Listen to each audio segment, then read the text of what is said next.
يا مساء الورد والفل والياسمين والجمال على حبايب قلبي وحبايب واقعية. وحشتوني جدا جدا جدا جدا جدا جدا من رواية غاليتي، وجايلكم النهاردة بالرواية الجديدة وهي الأربعيني الجزء الثاني، بس في مسمى آخر، أذوب فيك موتا. وأنا واثقة ومتأكدة إنها هتعجبكم لأنها للمبدعة المتألقة المتميزة فريدة الحلواني. بس قبل ما نبدأ النهاردة أول حلقتنا، يا ريت اللي بيحب واقعية يدعي لي دعوة من قلبه لأني محتاجاها بجد. ويا ريت تفرحوني بالاشتراك في القناة وتفعيل زر الجرس على كلمة الكل عشان يوصل لكم كل جديد. وما تنسوش قناة الواتساب فراشات واقعية، هسيب لكم اللينك في أول تعليق مثبت. ويلا كلنا في التعليقات نصلي على رسول الله عليه أفضل الصلاة والسلام، ونسمي الله ونشوف الحلقة النهاردة بتقول ايه. ادعي ربنا كتير على قد ما تقدري، كل حاجة نفسك فيها اطلبيها منه. احسن الظن بيه، ظني دايما في الله كل خير، هيرضيك وهيجبرك، هيعوض قلبك عن كل وجع وهيبدل حزنك لفرح. ربنا معاكي وهيبهرك بعطائه، وانا واثقة من كده وبحبك. كانوا مجتمعين في الفيلا اللي اشتراها الحاج ربيع عشان يسكن فيها مع اولاده، عشان تناسب بنت الوزير اللي عشاها ابنه. منساش الحارة وجيرانه، من وقت للتاني بيروحوا يقعدوا كام يوم هناك، بيروحوا يقعدوا كام يوم في عمارتهم اللي لسه موجودة، وكأنهم ما سابوهاش يوم واحد. رغم ان حالتهم المادية بقت افضل كتير من زمان، لكنهم لسه محتفظين بأصولهم، ما تغيروش مع اهل الحارة اللي اتربوا فيها. لسه ولاد الحاج ربيع قاعدين على القهوة بيهزروا مع ده وبيقفوا مع ده في أزمته، وده خلى احترامهم وتقديرهم زاد مع الكل. قلبها لسه بيدق كل مرة تقعد جنبه وتلاقيه ضممها تحت دراعه قدام العيلة، نفس الشغف ونفس الحب، نفس اللهفة اللي كانت بتحسها وهي صغيرة لما بتشوفه بيضحك معاها. بصت له بعينيها اللامعة اللي مليانة عشق وقالت: هتروح معانا عند عمو سالم بكرة بإذن الله، ولا كالعادة بقى هتقول عندك شغل؟ قالتها بعتاب رقيق، قرب وشه من وشها وقلبه وقاحة وهمجية: لو هتخلوهم يروحوا كلهم وياخدوا القرود اللي انت مخلفاهم معاهم، انا مستعد اخد اجازة شهر واقعد معاكي. ايه رايك يا جنتي؟ تموت في السفالة، هي دي الحاجة الوحيدة اللي بتلاقي لها وقت، انما اي حاجة تانية الشغل بيقطع بعض ساعتها. هتجلطني يا فوقش، مش عارفة اعمل معاك ايه. اعمل ايه طيب؟ مش انت اللي جننتيني؟ هو بصلها بنظرة ندم لسه شايفاه في عينه. لحد اخر نفس فيا هفضل احاول اعوض اللي فاتني معاكي، واللي حرمت نفسي وحرمتك من ان احنا نعيشه. بعد كل السنين دي مش قادرة اسامح نفسي يا جنة على كل اللي عملته فيكي. كل ما اكون معاكي بلعن نفسي واديها 100 جزمة. ازاي كنت هحرم نفسي واحرمك من كل ده؟ ازاي كنت هتحمل عيش من غيرك او اشوفك مع غيري؟ ايوه يا جدعان، الفكرة نفسها كفيلة انها تجنني. كانت هترد عليه، لكن الحاج ربيع قلب غيظ مازح زي ما بيعمل دايما. يا ريت الباشا يركز معانا، عندك جناحك فوق، خلي عندك دم وحبها فيه براحتك، اقعد باحترامك، انا خلاص زهقت منك، مفيش فايدة فيك. كلهم ضحكوا في قلب تبجح. هو الحب ليه وقت يا جدعان؟ دي مراتي وبموت فيها، ما بعرفش اقعد وهي بعيدة عني، ايه اللي مزعلكم؟ وصباح ردت بكيت: الله يرحم، ما تخلينيش هتكلم علشان انت اللي بتخلي لساني يتسحب مني وافكرك باللي كنت عامله فينا. وبدأت تقلده وهي بتكمل: دي اختي الصغيرة ومش عايزها، هكتب عليها بس هتجوز غيرها. ها؟ هكمل ولا كفاية كده؟ بصلها بغضب، بينما جنة لزقت فيه اكتر: خلاص بقى يا بوحة، مفيش مرة قعدنا فيها غير لما فكرتيه بالكلام ده كله. وبصت له بعشق وكملت: وجوده معايا وفي حياتي شفع له اي حاجة عملها، انا نسيت اصلا اي حاجة حصلت زمان. رجيدة ضحكت وقالت: يا شيخة، امال مين بقى اللي بيعايروا كل شوية باللي عملوا فيكي؟ انت مبهدلة الراجل، مفيش يوم مش بتفكريه. كانت هترد عليها، لكن رن التليفون عمار وانتفاضته من مكانه خلت الكل يسكت ويبصله بقلق. هو رد بعد ما سمع المتصل اللي كان سمير صاحبه في الشغل: مفيش حاجة اسمها يلغوا المولد، المولد ده لازم يتعمل وفي ميعاده وفي نفس المكان، احنا مستنينه بقالنا سنة، ايه التهريج ده؟ طب وانا في ايدي ايه اعمله يا عمار؟ قالوا لك المكان ده هيجهزوه ويعملوه جنينه، فمش هينفع يتعمل فيه المولد زي كل سنه. لو اللي انت بتقوله ده حصل يبقى كلنا تعبنا راح على الفاضي، وهنرجع تاني لنقطه الصفر. مش هنعرف نوصل لحل ولا حاجه.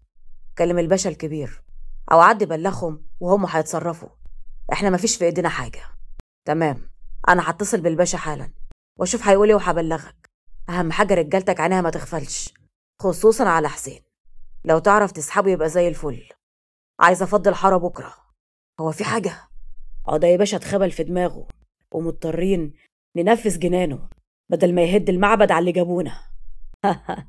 طب اقول لك حاجه، جنانه ده ولهفته على البيت اللي هتنهي القضيه بدري، وهو بقى اللي هيمسك طرف الخيط. وهفكرك المهم قبل ما انسى، شريف ويوسف كلموني من شويه زعلانين عشان بقالنا فتره ما سهرناش سوا. اتفقوا معايا اكلمك نعدي عليهم في الشركه بالليل، ونوح هيكون هناك، نتجمع ونسهر في اي مكان. ايه رايك؟ زي الفل، هظبط الدنيا واكلمك. سلام. دخل على بنته بوش حزين، لقاها زي ما هي فوق السرير بتبص للسقف بشروط. أول ما شافته عدلت نفسها وبصت له بعتاب. قعد جنبها وقلب عدم رضا وهو مديلها تليفونها. فونك اهو، تقدري تروحي الشغل من بكره الصبح. بصت له بصدمة فكمل وقال: انا ما كنتش ناوي اعمل كده، بس عمك هو اللي كلمني وطلب مني ارجعك شغلك. انا عن نفسي مش واثق فيكي، بس هسمع كلام اخويا اما اشوف الهانم هتعمل ايه. هتبقى قد ثقته ولا هتخذله هو كمان؟ دموعها نزلت وهي سامعة الكلام اللي وجع ضميرها، بس قلبها العاشق رفض التحكمات دي. يا بابا عشان خاطري بلاش كلامك اللي يوجع ده. أنا ما أذنبتش، أنا حبيت. محدش بيختار اللي بيحبه، ولا القلب بيفرق بين مسيحي ولا مسلم. طب أعمل إيه غصب عني؟ رد عليها بغضب حاول يخفيه لكنه فشل. كان لازم تفكري في هعمل ايه دي قبل ما الحب يتملك قلبك. من الاول العلاقه دي كانت غلط. كان لازم تبعدي وتقولي لنفسك لا تربيتك ولا دينك يسمحوا بكده. انت عارفه ومتاكده ان الجوازه دي مستحيل تتم، ولو تمت من غير رضانا تبقى خاطيه. تقدري بقى تقوليلي هتقفي قدام العذراء وتدعي لها ازاي؟ هتصلي ليسوع ازاي؟ لو دخلت الكنيسه عشان تعترفي في يوم هتقولي ايه؟ انا كل يوم خاطيه؟ انت اكتر واحده متدينه فينا. اتعلمتي كل حاجه من بولس اخويا، هو اللي رباكي جوه الكنيسه. ما كانش بيفوت اسبوع غير لما تروحي تعترفي وتطلبي الغفران، مع انك ما كنتش بتخطئي، بس كنت دايما شايفه نفسك مقصره في حق الرب ويسوع. هل بعد بقى ما تتجوزيه هتقدري كل اسبوع تقدمي اعترافك وتطلبي الغفران؟ هتعيشي حياتك كلها كده؟ هتقدري تحطي صوره العذراء وتمثالي المسيح في بيتك جنب المصحف وسجادة الصلاة؟ طب المسلمين بيحبوا يشغلوا قرآن الصبح في بيوتهم. قوليلي بقى يا سارة، هتشغلي القرآن ولا الترانيم؟ لما تخلفي منه طبيعي جدا ولاده هيكونوا مسلمين. لما يشوفوكي بقى داخلة الكنيسة أو قاعدة بتتوسلي للعذراء هيقولوا إيه؟ هيبصولك إزاي؟ أبسط حاجة المسلمين بيقولوا بسم الله على أكلهم، وإحنا بنقول باسم الصليب. وقف من مكانه وكمل بغضب شديد: شباب متخلف فاكرين الحكاية سهلة. كل واحد وواحدة يحسوا بشوية مشاعر بيبيعوا أهلهم ودينهم عشان لحظات هتنتهي مع أول مشكلة تواجههم. ده اختلاف عقيدة مش اختلاف فكر. ولا عايزة بقى تقلدي البنات اللي بتهرب وبتتجوز مسلمين؟ قبل ما تفكري في كده شوفي حياتهم بقت ازاي، والجواز ده كمل ولا لأ، وقتها بقى ابقي اعملي زيهم، ده لو سمحنا لك أصلا. وسابها ومشي من غير ما يستنى ردها أو دفاعها عن القضية المصيرية دي. أما هي فضلت تبكي بقوة وعقلها مليان أفكار متشابكة. عنده حق في اللي قاله، لكن قلبها بيرفض كل كلمة. مش هتسيبه، مش هتتخلى عنه ولا عن عشقها ليه. هتحاول بكل الطرق تلاقي حل لكل العقبات دي. مش هترضخ ليهم ومش هتتخلى عنه مهما حصل. وقررت وهي ماسكة تليفونها وفتحته. ابتسمت وسط دموعها لما لقت رسائل كتير جاية من حبيبها اللي كان هيتجنن من غيابها يومين. وقبل ما تقرأ الرسائل بعتت له واحدة وقالت: حبيبي وحشتني قوي. هو كان ماسك تليفونه ناوي يبعت رسالة تانية. ابتسم بلهفة وهو بيكتب: قلب حبيبك اللي هيتجنن عليكي، أخيرا انت فين؟ عايزة اشوفك، انزلي. طب اتصل بيكي. اهدى يا حبيبي، انا في البيت منزلتش، بابا لسه مديني التليفون وبكرة هرجع الشغل. بسهولة كده؟ أنا كنت هستنى يومين كمان. لو ما رجعتيش ولا عرفت أوصلك كنت هجيلك واللي يحصل يحصل. تقريبا كده عمو بولس كلمه وهو اللي قاله يعمل كده، لكن صدقني سمعني كلام زي السم، مش قادرة أتحمله يا تميم. كلام وجعني قوي، بس برغم كده ما قدرتش يكون معايا الفون وما اطمنش عليك. حقك عليا من أي كلمة وجعتك، بس يا حبيبي احنا عارفين إن الطريق صعب وطويل، ما ينفعش نتعب من أوله. احنا يا دوب عرفناهم، ما بدأناش الحرب. أنا معاك ومش هسيبك غير بالموت ومهما يعملوا. سارة كتبت بخوف وصوابعها مرتعشة. هو لو ما وافقوش نهرب زي ما غيرنا عمل؟ بلاش نسبق الأحداث، خلينا معاهم للآخر وإن شاء الله خير. تعالي الشغل بدري، وأنا هبات النهاردة في المكتب عشان أشوفك أول ما تيجي. هموت عليكي. عملت جروب على الواتساب جمع بين أخوها ياسر وأختها سما. أول حاجة كتبتها رغم إن سما كانت قاعدة جنبها في الأوضة: أول ما نخلص كلام نمسح الشات وبعدها نمسح الجروب كله، مش عايزة ليه أي أثر على تليفوناتكم. سما بصت لها باستغراب وكانت هتتكلم، لكنها شاورت لها إنها تسكت وتكتب. سما كتبت بعدم فهم: أنا قاعدة معاكي جنبك، هو إيه اللي نتكلم على الواتس؟ وياسر قال: أكيد في حاجة يا سما، وأنت عارفة إنهم بيتصنطوا علينا، بالذات الزفت يارا. يبقى اعملي بقى اللي بتقول عليه وخلاص. احنا هنمشي من هنا. سما بصت لها بصدمة وياسر كتب بعدم فهم: نمشي من هنا ازاي؟ احنا كلنا متراقبين يا بنتي، محدش فينا بيقدر يتنفس من غير ما هم يعرفوا. انت بتهزري ولا دماغك لسعت؟ شكلها كده وقفت في الشمس كتير يا ياسر، البنت اتجننت خلاص. مش عايزة خفة دم، اللي بقوله يتسمع ويتنفس بالحرف الواحد. اخواتها كتبوا في نفس الوقت لما حسوا بجديتها: تمام قولي. تمام قولي. ياسر، انت هتروح شغلك عادي زي كل يوم، الساعة 5 بالدقيقة هتدخل المطبخ بتاع المطعم، هتلاقي واحد مستنيك، اللي يقولك عليه اعمله بالحرف الواحد، ما تنطقش معاه بكلمة، نفذ اللي هيقولك عليه وبس. اللي هو ازاي يعني يا ضي؟ وبعدين هعرفه ازاي؟ اللي هو زي ما بقولك كده يا ياسر، اوعى تتأخر ثانية عن الساعة 5. ما تقلقش، هو هيعرفك، مجرد ما هتكون معاه هتبقى في امان. عشان خاطري يا حبيبي اعمل اللي بقولك عليه عشان نخلص. كتب لها بخوف: انت نويتي خلاص؟ طب انت ناسيه انك متجوزه؟ تعملي ايه؟ العمل عمل ربنا، المهم تبقوا في امان واي حاجه تانية سهله. سما كتبت عشان توجه كلامها لاختها اللي قاعده جنبها مرعوبه، بصت لها بعيون حزينه لكن مليانه تصميم وكملت كتابه: انت هتكوني في الدرس زي العاده، في نص الحصه بالظبط هتستأذني وتروحي الحمام، هتلاقي واحده مستنياكي جوه، اللي هتقولهولك اعمليه بالحرف، اوعي تجادلي واوعي تتأخري. الدرس بيبدأ 3 والمفروض يخلص 5، 4 بالدقيقة تستأذني وتعملي اللي قلتلك عليه. سما بخوف: حاضر والله هعمل كل اللي بتقولي عليه بالحرف. طب وانت هتفضلي هنا؟ احنا مش هينفع نسيبك لوحدك، اوعي تكوني هتمشينا عشان نكون في امان وانت تفضلي هنا، مش هسامحك. لا يا قلب اختك، انا كمان همشي بس بخطة تانية. طب ليه ما نمشيش سوا وكده؟ هنتجمع فين ولا مش هنتجمع؟ صرحينا يا ضي، الموضوع ده ما فيهوش تضحية ولا أمر واقع. والله العظيم احنا ال3 هنهرب سوا، بس كل واحد مننا هيهرب من مكانه، ده أمل لينا كلنا، وفي الآخر هنتجمع في مكان واحد. ما تقلقوش وثقوا فيا، أنا عمري ما كدبت عليكم. يلا امسحوا الشات الأول وبعدها امسحوا الجروب بسرعة. وبعد ما خلصت كلامها وبدأوا يمسحوا المحادثة والجروب، الباب اتفتح فجأة. بصت لها بغضب وقالت لأختها الصغيرة: مش قلتلك مليون مرة تخبطي قبل ما تدخلي؟ انت بتستهبلي يا بنت ولا ايه؟ يارا حطت ايديها في وسطها وقالت ببرود: يعني هخبط على باب الرئاسة؟ ابوك عايزك، مش جايه اتفرج يعني على جمالك وجمال اللي قاعدة جنبك دي. سما انتفضت من مكانها وقالت بغضب شديد: هو انت مش ناوية بقى تحترمي نفسك وتعرفي ان احنا اخواتك الكبار؟ ايه قلة الادب اللي انت فيها دي؟ لو لقيتي حد يربيكي او يقولك عيب ما كنتش هتتعاملي معانا بالطريقة دي.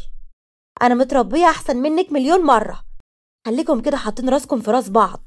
الحقد والسواد اللي جواكم من ناحيتي هيموتكم في يوم من الايام. قول ان شاء الله. أول ما شافت ضي بتجري ناحيتها عشان تضربها، جريت بسرعة بره عشان تحتمي بأبوها وأمها. وسما قالت وهي بتلحقها: كبري دماغك، ده عيلة ما تربتش، هتلاقيها بس راحت تشتكي لهم، وطبعا هم هيدافعوا عنها ويحموها كالعادة. تعال نشوفهم عايزين ايه وربنا يستر. وقفت قدام أبوها وأمها ببرود ظاهر رغم الغليان اللي جواها. لقت أبوها بيقول أمر ما يقبلش نقاش: اعملي حسابك، دخلتك على حسين آخر الشهر. لو فكرت تعترضي يمين بالله يكون جايب رقبتك تحت رجلي. ما انت جبت رقبتي من زمان يابا، هو انت فاكرني لسه عايشة؟ يا شيخة لها كنت متي من زمان وارتحنا منك، بدل ما احنا عايشين بقرفك كل السنين دي. اهو جه اللي يلمك ويغورك من وشنا عشان نرتاح بقى. سما ردت عنها بغضب: نفسي اعرف انتوا اهل ازاي؟ ليه بتعاملوها كده؟ حتى انا وياسر لمجرد بس ان احنا بنتعامل معاها على انها اختنا قلبتوا علينا وبقيتوا مش طايقيننا زيها. ده هيتشيلكم انتوا التلاتة عشان نرتاح منكم مرة واحدة. مش عايز رغي كتير، اللي قلت هو اللي هيتنفذ. غوروا من وشي، إلهي ما يصبح عليكم صبح يا بعدة. دخل عدي على أخوه في مكتبه، لقى تميم ماسك تليفونه ولسه بيراسل حبيبته، وقال له بجدية: تميم، سيب اللي في ايدك وركز معايا، محتاج لك ضروري. تميم حط التليفون على المكتب وقال باهتمام ولهفة: في ايه؟ انا معاك يا حبيبي، قول. بكره ضي واخواتها هيكونوا هنا. هنا فين؟ مش فاهم. ضي قررت انها تتكلم.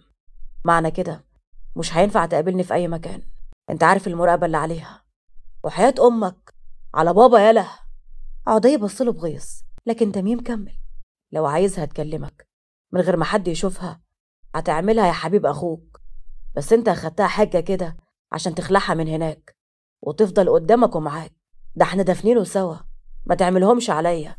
الكلام ده يمشي على سمير، على عمار، او حتى نوح، انما توأمك لا. طب اعمل نفسك مصدقني، ليه الاحراج ده؟ المهم هنبدأ نأمن الدنيا من الفجر، علشان العصر هيكونوا هي واخواتها كل واحد منهم بيتحرك من مكان مع حد من فريقنا. عايزك تكون مع سما، دي الوحيدة اللي خايف منها.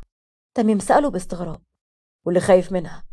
مش انت قايل انهم اصحاب وان البنت دي عارفة كل حاجة عن اختها، واصلا هي غير اهلها كلهم؟ يبقى ايه بقى اللي مخوفك يا حبيبي؟ مش عارف، هي البنت عاقلة ويمكن هي اللي شجعت تضيع الكلام، لكن برضه صغيرة وممكن الموقف يخوفها لما تحس انه اكبر منها، فممكن تتصرف اي تصرف يضيع كل اللي عملناه او يكشف محاولة هروبها معانا. من عيني يا حبيبي، قول على الخطة اللي انت راسمها وعلى الاماكن اللي هناخدهم منها. ما تشيلش هم حاجة، هجيبها لك صاغ سليم. ربنا ما يحرمني منك يا حبيب اخوك. حبيب اخوك ايه بقى؟ قول يا غلب اخوك. بقى انت ما لقيتش غير اليوم اللي ساره راجعه فيه الشغل؟ كنت حبات النهارده في المكتب عشان اشوفها من الصبح بدري وتعمل لي الخطه دي. الله يحرقك يا شيخ، الله يحرق ضي، على يحرق خطتك، على اليوم اللي عرفتكم فيه. عليك النهارده هتلاقيني بكره الجايات اكتر، وانت نصيبك نصيبنا. انا مقدور عليا، افتكر ده كويس عشان هتحتاجني يا حبيب اخوك. اخيرا قالها عدي بلهفة لما شافها قدامه وبتبصله بعيون مليانة خوف، حب وتمني وهروب. قرب منها وقال بصوت حاني لكنه حاد جدا: سامعك اتكلمي. هزت راسها ببطء، أخدت نفس عميق، قلبها بيرتعش وجسمها بارد ووشها شاحب زي الموتى، لكن قالت بمنتهى القوة: ونكمل بكرة.